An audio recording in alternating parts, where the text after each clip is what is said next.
Government ഇപ്പോൾ 10ാം വർഷം രണ്ടാം ടേണ് കേരള സംസ്ഥാനത്തിൻ്റെ പുരോഗതിക്ക് ചെയ്ത കാര്യങ്ങൾ, ഇപ്പോൾ ചെയ്തുകൊണ്ടിരിക്കുന്ന കാര്യങ്ങൾ, അതിൻ്റെ ഫലമായി ജനങ്ങൾക്കുണ്ടായ നേട്ടം, ഇതെല്ലാം ജനങ്ങളിലെത്തിക്കുക എന്നാണ് ഇതിൻ്റെ ഉദ്ദേശമുള്ള മഹത്തായ കാര്യമാണ്.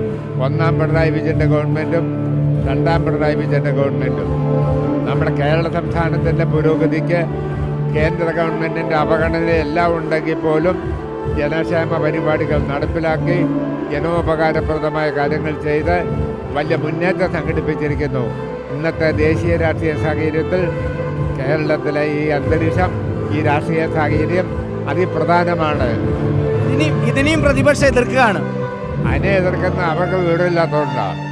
അവർ ഇതിൻ്റെ കൂടെ കൂടുന്നതാണ്. അപ്പോൾ അവർ ഏറ്റവും സങ്കുചിതമായ രാഷ്ട്രീയ താല്പര്യം വെച്ച് മാത്രമാണ്.